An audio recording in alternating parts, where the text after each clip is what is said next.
Thanks for joining today's, the first actually of 2022 networking and discussion event with the New Leaf Network. Executive members are Adam in the top left, in my top left, Tevik, Jerry, who's somewhere around, and myself as chairperson. So good to see you all here. I think we've got about 20 odd people, 19, 20 participants at the moment. I'm going to share my screen. We've got like a brief presentation just to keep us on track, so just bear with me one sec. So you should all be able to see that. Is that okay? Yes. Yep. So yeah, we're here to discuss today pros and cons, which we'll explain and expand upon a little bit shortly. But ultimately, the network that we are part of is around people with convictions, supporting other people with convictions simply. And we help people to progress personally and professionally, with a big emphasis on professionally, whether that be starting their own businesses and social enterprises, or actually, you know, getting employed roles with other organisations. And I think today, Adam, we've had quite a few jobs that we've advertised, haven't we? About 50 odd, 60 odd now? Yeah, that's right. Up And until the turn of the year, we'd exceeded 50. Sorry? Up until the turn of the year, we'd passed the 50 mark, I believe so. And we've done about 20 in the past month, so we're flying. Lovely. And I think we've got about 160 plus members now, so growing nicely. But we're always looking for new members, and especially we set our strategic aims and goals just a few weeks ago, actually. One of the drives that we really want to push is having more recently released people with convictions join the network, because we think, you know, that's where we can do some real good work in terms of positive peer support and increasing their networks basically. So if you do work with people recently released from prison, please feel free to share details of the network and what we do, and you know, we'll make contact with them. So just some Zoom etiquette. Please raise your hand if you want to chat. Don't forget to mute your microphone if you're not speaking, just to keep the background noise down. Don't forget to unmute when you do need to talk, and also just you know, just to remind people, if you don't wish to be recorded, please turn off your camera so that you aren't visible to people that might view the video. Do use the chat function to connect with others or to make points. If you don't particularly want to speak on camera, you can still use the chat function. And as I just said, please do join our network if you aren't a member already. That'd be brilliant. So the discussion topic this week or this month is about pros and cons. And the conversation piece, or the question rather, that we're posing is, are we rushing prisoners to enter the workplace too soon after release from custody? And this has been triggered, I think, by a lot of the work that we do, each of us in our own kind of silos within the criminal justice system. And it's a really interesting topic, I think. Some of you will have really strong views one way or the other, and that's what we're here to discuss. We did run a Twitter poll about this very subject. So the question was, are we currently rushing the majority of prisoners into work on release? And I think that's the key word. It's the majority of prisoners that that HMPPS and statutory agencies such as DWP, for example, there's a big drive on getting prisoners into work. And for some prisoners that may be great, but I suppose we're talking about the majority, the general prisoner population.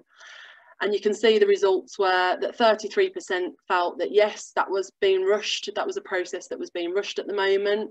The winner of the vote was no. So people, assumingly, people who thought that it was a positive thing that people were getting into work as soon as, you know, as soon as possible post-release. And then there were quite a few people that voted unsure. And I think some of the feedback around the unsure votes was, you know, that majority, that some people, it is positive that we rush the employment approach, but then for others potentially not. So a little bit of indecisiveness there as well. And that was 66 votes that we had. So quite close really. But we want to hear what you've got to say. Some of the comments that we had as a result of that Twitter poll include the following. So I always got straight into work post-prison. Creating that work ethic is a vital ingredient to desistance. Then somebody else said, sometimes it's the wrong time, sometimes it's the right time. If we want people to create lives which have a higher standard of living and with a sustainable future on the open job market, then it's the wrong time. I've seen too many people do the right thing, burn out and get recalled. And then another person said, until a person's truly at peace with themselves and can enjoy the simple pleasures, will they be of true benefit to any employer? So some of the statistics around this, some of the statistics around this conversation is that reoffending costs the economy somewhere in the region of 15 billion, with employment said to reduce that by almost half. However, within 6 months, only 14% of men find employment, and the statistic for women is even lower, and that's according to the recent prison strategy white paper, which came out in December 21. 81% of people, the general population, think that businesses employing ex-offenders are making a positive contribution to society. And 86% of employers who do employ former offenders rate them as good at their job.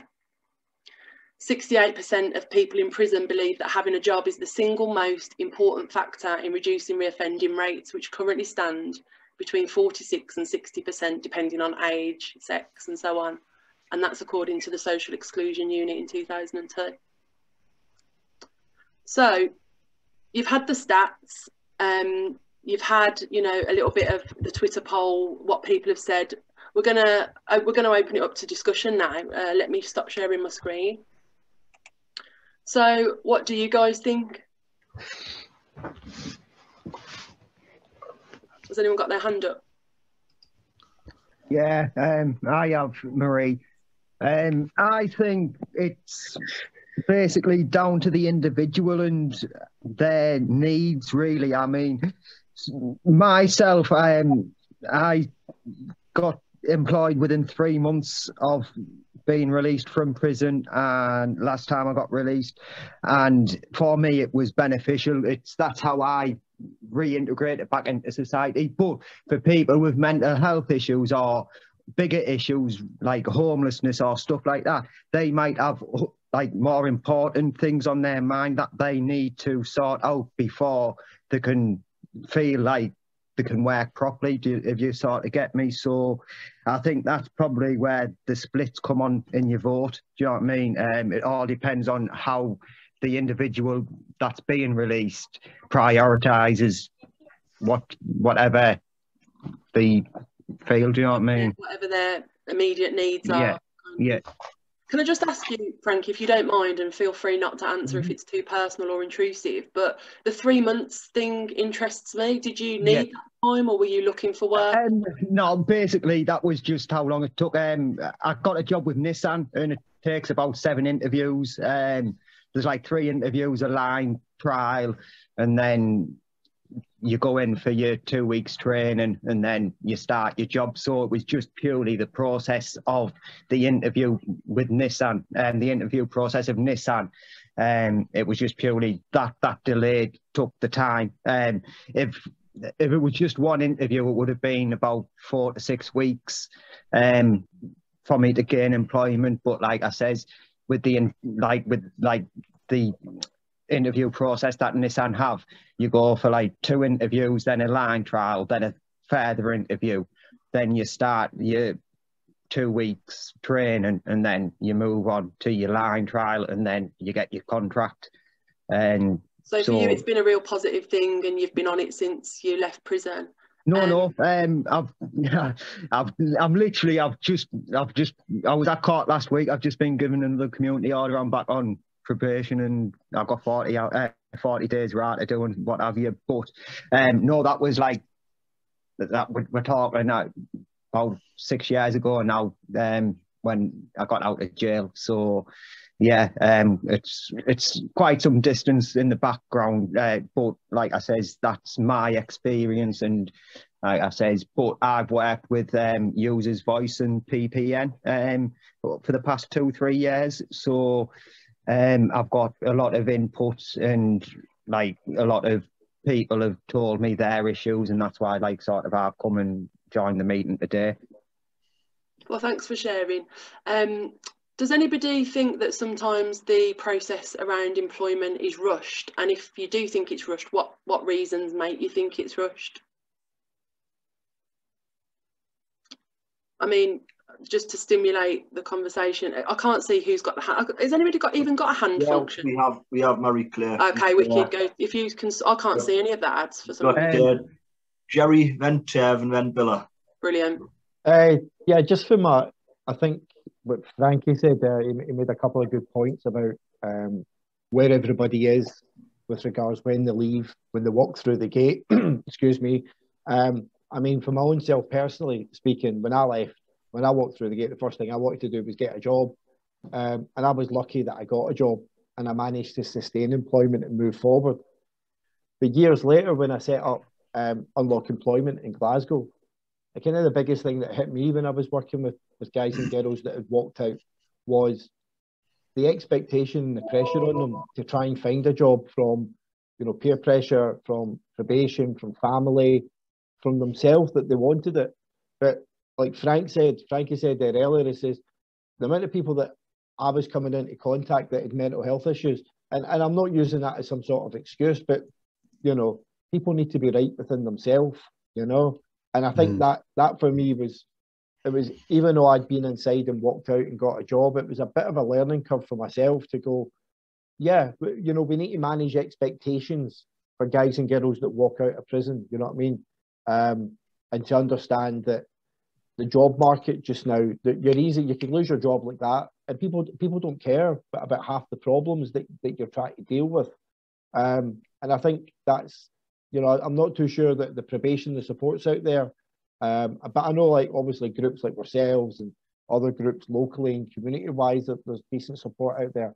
But I think, going back to the original question, is there too much pressure or expectations for guys and girls that walk, that to get a job as soon as they leave prison? I think there is. I think there's definitely that. I think that there needs to be, we talk about it endlessly, but the reality is there needs to be more focused support in order to support people that have got a job or getting into a job, that in order for them to sustain that, that's just my thought. Yeah. Tev? Thank you, MC. Hello, everyone. I completely agree with the comments about that Frankie and Jerry have made in terms of it depends on where that person is. I think you also got to think about when does it go wrong? And for me, that person's got to be in the right space to think about a job. We've talked about mental health. We can talk about addiction issues. We can talk about homelessness. And one would argue that getting over those issues is more important for that person at that moment than getting a job. And even if they did get a job, what's the likelihood that they're going to sustain it? Very, very, very low.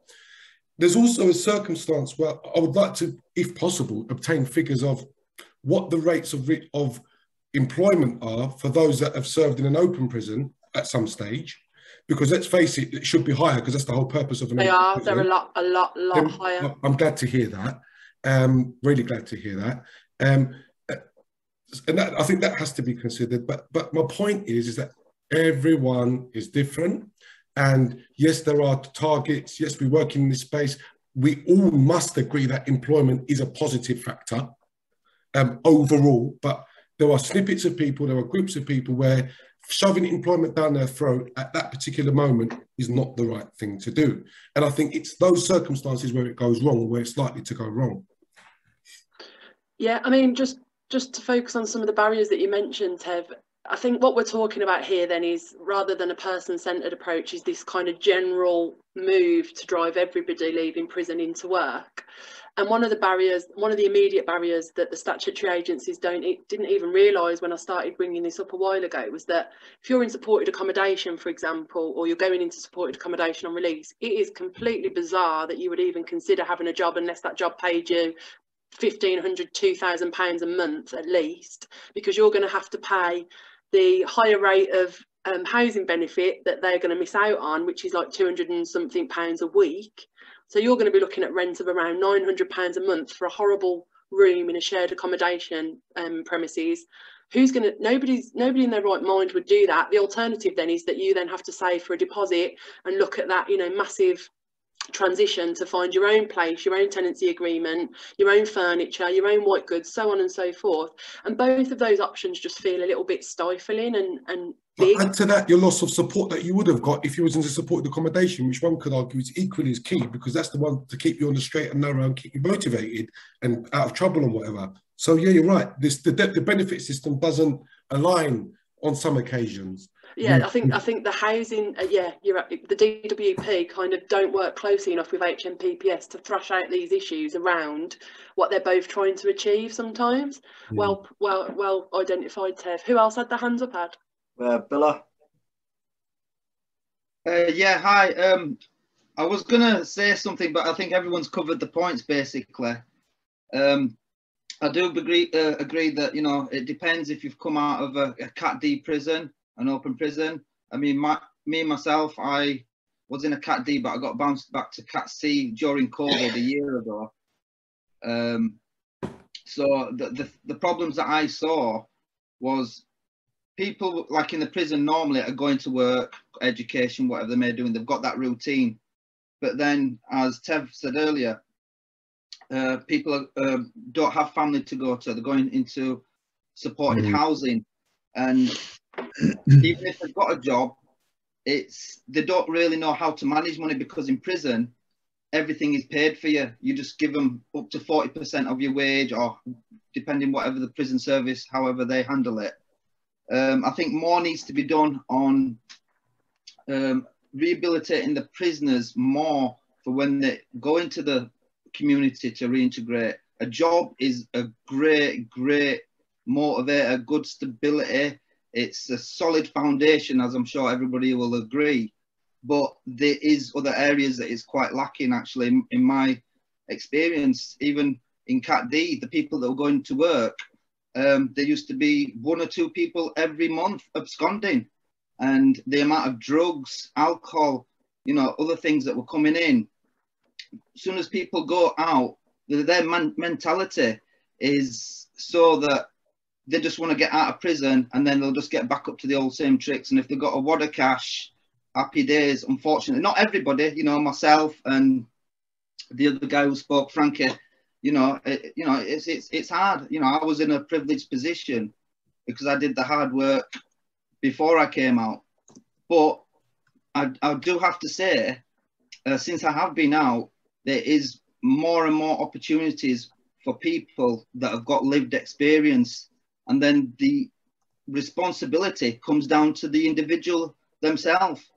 You know, I myself, I work part-time, but I network, I've been knocking on doors, talking to people, and got great opportunities at the moment. But, you know, that hasn't Very happened. well deserved. Nothing. Yeah, and just one last thing, you know, I think if you don't have family, positive people to support you when you're going out, because I had to cut off all my old ties. So I just started the reset button. So, yeah, I'm quite passionate about it, because, you know, I know the prisoners, they're struggling with the COVID situation and the mental health, as one of the other guys did say. So, yeah, thank you. And I want to read some of the comments as well, but a couple of scenarios that I want to pose through my own experience of not being a prisoner, because that was ages ago, but more supporting people coming out of prison. There was one lad who we supported who literally had 1 pair of clothes. His sister had sold all of his clubber, so he had nothing when he came out. He was sofa surfing. This was back in the day when I first started newly, so 7 years ago. And in my naivety and wish to do well and good in the world, I rushed him. I was like, right, this kid needs a job. And I got him a job working with a friend of mine, actually, who had his own company. It was going really well. And then, unfortunately, the lad nicked a laptop from an empty school that they were working on. Now, obviously, I blamed myself in that instance, because I'd rushed the process for him. I felt like I'd put him in a situation that he wasn't ready for, and that was exactly what had happened. So that taught me a big lesson around processes and just making sure that people are ready so that we're not setting them up to fail. Another scenario that's happened more recently, working with various prisons, is that, you know, there's prisoners inside the prisons that the staff think, God, these guys are work ready, they've worked before, you know, they're really switched on, they're ready to hit the ground running.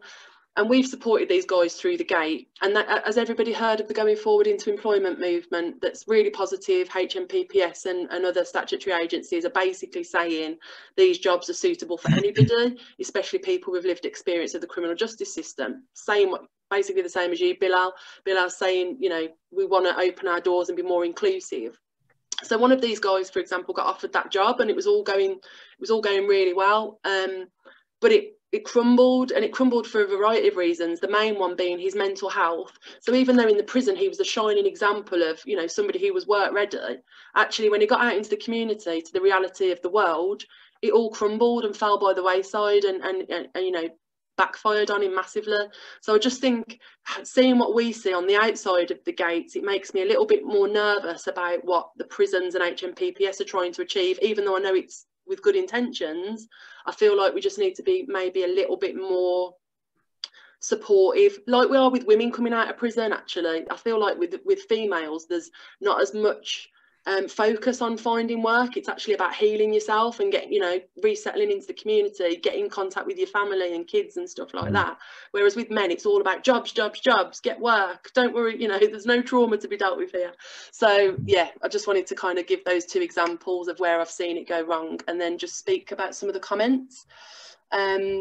So Frankie, you mentioned about, you know, there needs to be more communication between third sector agencies to allow the service user knowledge about what help is out there for them, and I think that's exactly right. The statutory agencies need to know that. Somebody else mentioned, I think it was Nick Parsons, around targeted approaches never work. This kind of, it's down to the individual rather than adding targets to prisons, which will make the referrals a number rather than an individual to support. And I think that's the difference maybe between the third sector and the statutory agencies, is that we see people as opposed to numbers and targets. And then we've got a lot of agreement with Nick's points there. Steve, you've got your hand up. Yeah, I just want to pick up on that point that you made about third sector, because I was released 16 years ago. I'm still on life license, but since I was released, I actually got a job in the third sector with a charity. You and I actually spoke at an event that we went to with the Timpsons guys, the Employers Federation for Reducing Reoffending. EFA, yeah, EFA. Yeah, so I work for a national charity, big charity. I got a really good job there, and as a result of the work I did, I ended up getting that charity interested in supporting guys and girls inside of prisons and with the prospect of employment outside of prisons, and it was all going particularly well.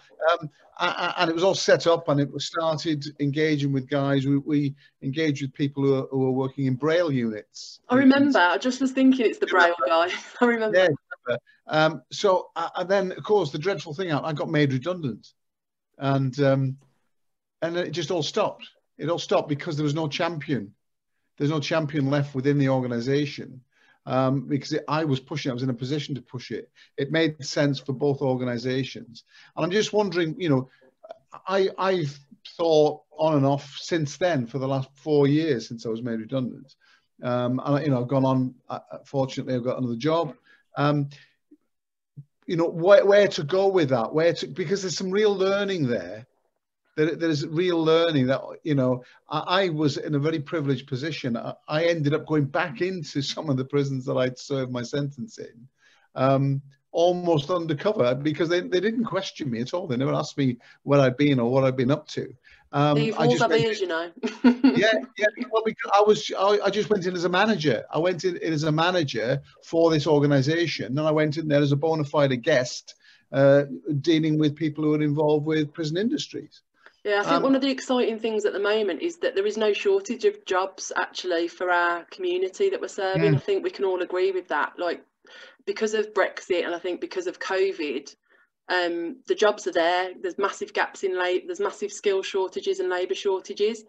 I think the two should marry up nicely, you know, prisoners wanting to find work and thinking it's the most important thing, and then all these employers crying out for people to fill these gaps. But for some reason, it doesn't seem to be plugging the gaps, and that's what I'm interested in, I think, is why isn't it plugging the gaps, and what needs to be done in order to bridge that gap? Like, what do we need to be doing with? Is it prisoners that we need to be focusing on, or is it the establishments themselves that are rushing the process?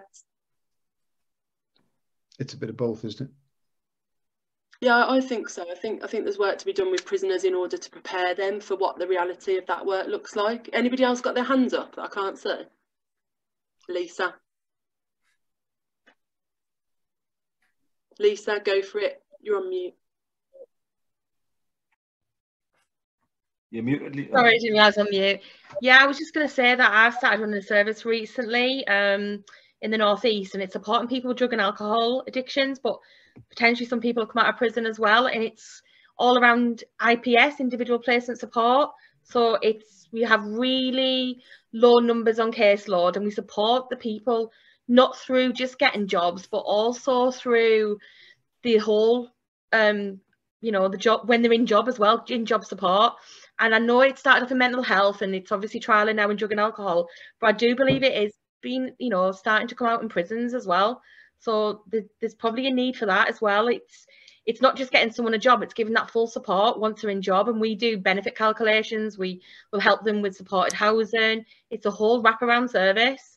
And like any other employment, like Read and Partnership, it's not just about getting a job, it's about giving that full support up to 9 months afterwards. And I think that's where the sustainability comes from as well. And it's not just getting someone into a job vacancy, it's about looking at what jobs they want to do. It's for that sustainability. Couldn't agree more with you. I mean, some of the feedback that we're getting at the moment from employers such as Kia and other construction companies that we're working with is there's a lot of organisations working with HMPPS to rush people into work, but because of the lack of wraparound support and person-centred stuff that's going on, they're tending to just drop off really quickly. So it doesn't, it's not sustainable work. But then on the other side of that, when I speak to the training companies or, the recruitment agencies about why they're not providing that wraparound support, they don't feel like it's their job, they don't feel like it's their specialism, they don't feel like it's their job, they haven't got the money, they haven't got the resources, which I disagree with, but in their business corporate minds, they haven't got the additional resource to spend on hand holding that person, that individual, for 6 or 9 months, which we do similar to yourself, Lisa. We do support people in work, and quite often it goes wrong, and we'll support them in their next job as well. But has anybody else got their hands up? Just to speak about some of the comments that are going on, I think waiting until 12 weeks prior to release is not enough time to work with people to make them more work ready. I couldn't agree more. I think if 68% of prisoners are saying that having a job is the most important thing in reducing reoffending, and prisons are all about, rehabilitative cultures and things at the moment, I definitely think that conversation needs to be started on, in the early days in custody. And that would be beneficial as well in terms of instilling hope and encouraging them on their learning journey and into education and so on and so forth. That's exactly what Adam said, sorry, that it needs to be happening at time of sentencing. You speak to loads of lads, Nick Parsons speaks to loads of lads saying that they are ready, we sort out an interview, but then reality hits and a job is the last thing on their mind. I totally agree. One of the other things that we've had is quite common actually, is because we run a traineeship programme, which I am passionate about, because it's really that person-centred, what do you want to do? What will make you bounce out of bed in the morning kind of talk. And we had one lad who came to us and he was like typical, I want to work in construction, I need a CSCS card, and that's fine if that's what you want, it's good money and stuff. But after talking to him, all of his offences were around nicking cars. He was a twack head, and so taking cars, he was passionate about cars. And anyway, in the end, we started saying, well, why don't we look at something to do with cars? It's going to be a long shot after your charge sheet. But we ended up getting him a work placement with a car mechanics place that works with Lamborghinis and top-notch high-end cars. They were very, very nervous, understandably, but he did his work placement and he's just signed a contract for this aspirational job that I know he will not leave. He's going to bounce into work every day. So I think that aspirational stuff actually is really important, because what happened in my youth and probably your youth is that you just tend to bounce around from job to job until you find your calling. If we can really have those aspirational talks with people, maybe they will stop bouncing around a bit sooner. Not sure what you think. Tom Schuller, doesn't it often depend on whether people have access to training opportunities to update their skills and match them to what the job needs? Yeah, I totally agree. And I think that goes back to the third sector communication point as well. If statutory agencies don't know that we're all out there, that Lisa's out there offering this support, and that we've got traineeship programs, and that, the work that you're all doing amazingly, how can they possibly advise clients to tap into us? It's crazy. Rose Reese has said, We're in rail and construction sectors and work with local youth groups with experience of the justice system. And the successful young people coming into work with us need a holistic wraparound service, as others have said, to help with housing, financial advice, employability.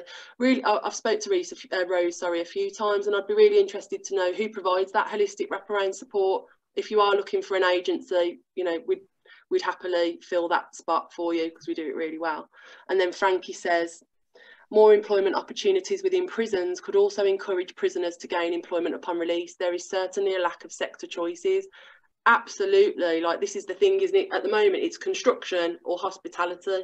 Are there any other sectors? Rail, obviously, I include in construction. Are there any other sectors that we're aware of that are being pushed in the prisons at the moment? I'd be interested to hear. Warehousing, okay, yeah. Any other sectors being pushed that we know of? I mean, I think that a couple of prisons have got like laundry contracts with outside agencies, and some prisoners move on to work in like the laundry services outside of prisons. But I don't know how many or how widely spread that is. That's the only other sector that I know of, Marie. No, and everyone's kind of filling up. We've got call centres obviously running in prisons and outside of prisons that are manned by prisoners and ex-prisoners. DHL, somebody's put in, and Nick Parsons, I've got to say this comment, lol, DHL.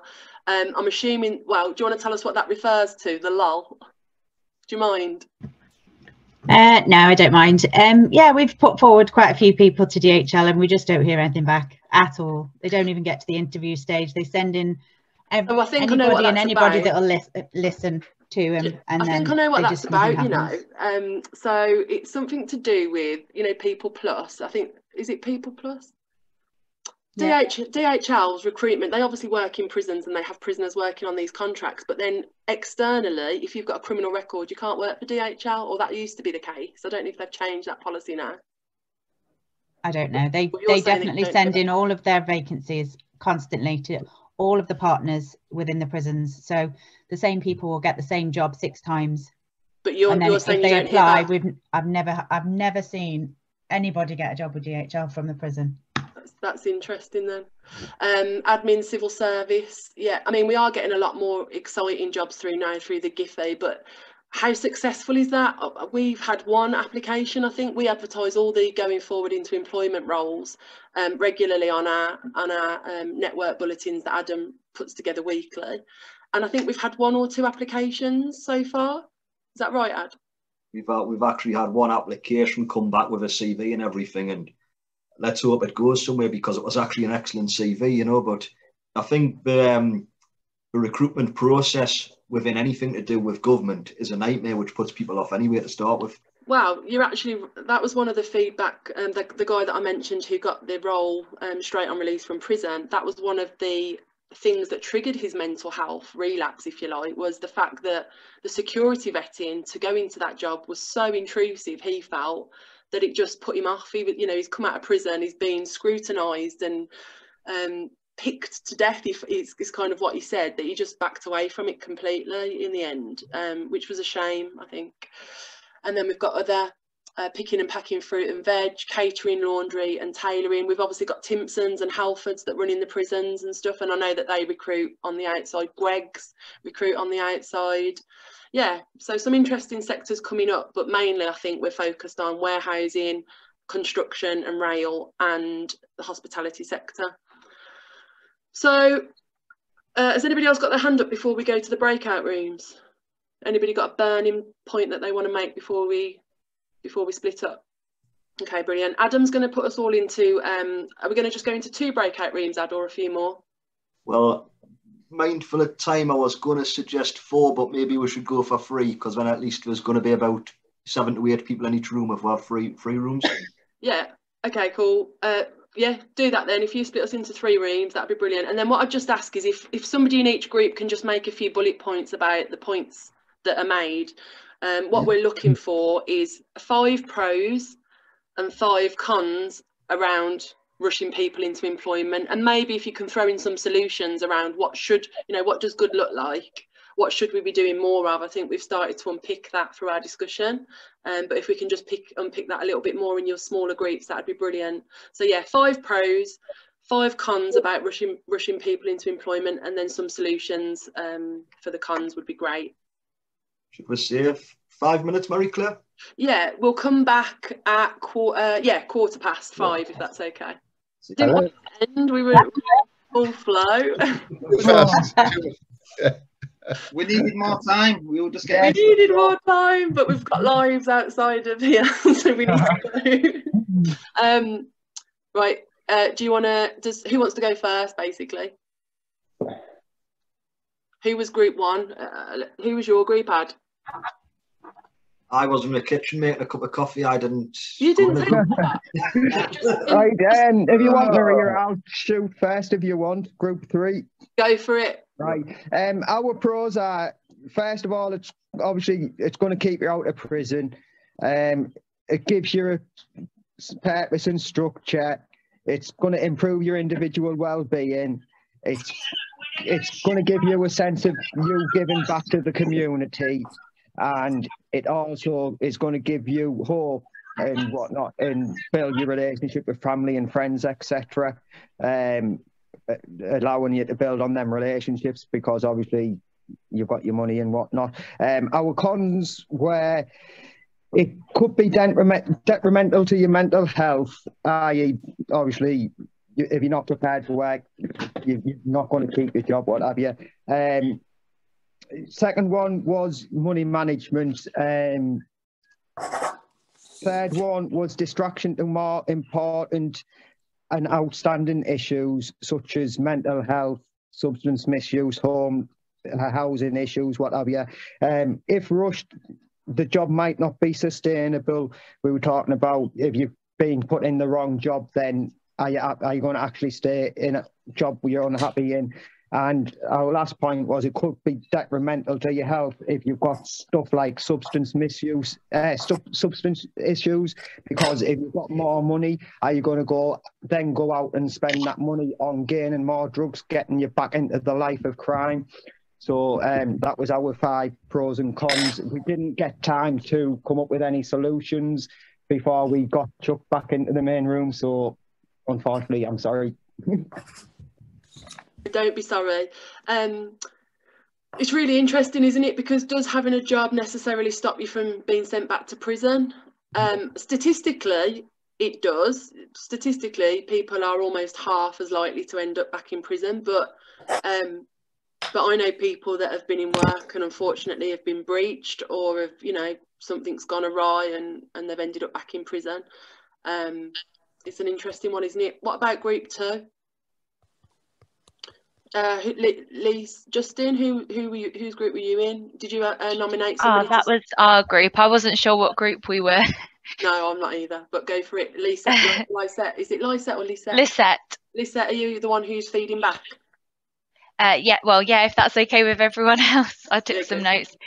So I think we had similar things, sort of that security, stability, getting back into normality, having sort of more financial independence and just independence in general, having sort of being busy, reducing the temptation, but also we had sort of building positive influences within the workplace, having sort of role models and things like that, and the pride of having sort of a fresh start and getting that legitimate money in.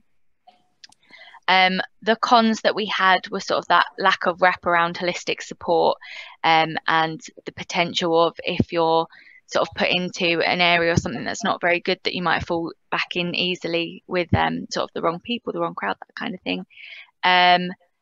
That there also being sort of a stigma with the support that's out there, so perhaps a stigma around attending job centre where there may be support, a negative opinion of the support. Pressure and judgment to prove a point of getting into work that they may not be ready for, and then may not be able to stay in, and then therefore becoming sort of disillusioned, and then again basic needs not being met, so addiction issues not being dealt with prior to release, or falling back into those those habits. Agreed. So the solutions, I think you kind of mentioned them, were around having more wraparound, holistic sort of person-centered support. Is that? Yeah, I think definitely I'm really new to sort of the prison and working inside the prison. I was in a job centre previously, and I definitely can see where there's gaps in that support from when you go through the gate and then into the outside world. Yeah, there can definitely be those gaps there. So what do you from coming from a statutory place then, what do you think needs to happen to counteract that? Like, should organisations like mine be marketing ourselves better, and at the statutory agencies to kind of show them that we're here to support? What needs to happen? Yeah, it's a big question. I think there's been some moves towards it. So, for instance, me and Nathan, that's on the call as well, we've been based in the prison now. And before, there was only sort of one member of staff that was inside dealing with employment from the DWP point of view. On the outside, there's specialist prison work coaches. So we're open to anyone that's got any positions for prison leavers, that we can get them in touch with whilst they're still on the inside. So that are steps being made in that area. So I guess a little bit more keeping that communication open, making those lines more accessible. I agree, and Steve has just put a really interesting comment in. So I think that there's a two-pronged attack potentially that we could look at in terms of marketing and advertising to the statutory agencies who come into contact with people with convictions a lot, in terms of, you know, being able to offer them additional support or signpost them to additional support. But then Steve's also said about, which is really innovative thinking actually, one of the things around video conferencing or purple visits specifically, you know, has been a big thing during COVID, which will now fall by the wayside as visits get back to normal. But why couldn't third sector, because one of the issues about me going into the prisons, or my support staff going into the prisons, is they can't do anything else other than speak to that one prison. It's too stifling and on their time, if you like. So if we could set up some sort of video conferencing with people that do want to tap into us, that would be a really good way of building relationships and stuff. So that's really exciting. That was a really exciting suggestion, Steve. Thank you. And then we've got Nathan saying about the employment hug. That's probably what's needed actually, an employment hug at HMP Wilston, where we would love to have groups that help people with convictions come in and talk to the lads before they're released. Nathan, I think that goes back to the problem. I used to attend employment fairs at prisons, but it was great for the prison. It was a good box ticking exercise. In terms of the value for the men, I'm not sure it was there all the time. I mean, just to feedback briefly from our group, we struggled for the pros. I think we had a lot of cynics in our group, like Nick and myself. I won't say cynics, that's probably not right, but just slightly more cautious people that have seen it go wrong. So one of the good things that we came up with is, you know, there are people that are ready to hit the ground running. However, they are always the people that come from stable families, that are living in private accommodation on release. Yeah. They're not in hostels, they're not in supported accommodation, they haven't got addictions, they haven't got mental health issues. They are very few and far between. So they're the ones that are ready to hit the ground running, and actually they're probably always going to be the ones that will get a job and be okay, because they've got that kind of grounding. What we're talking about, I think, are the others, the people that aren't that easy to kind of fix and put in a hole. So some of the cons that we had were around reputational damage on many levels. So for people like us that are, you know, supporting people into work, if that process is rushed, it looks bad on us reputationally.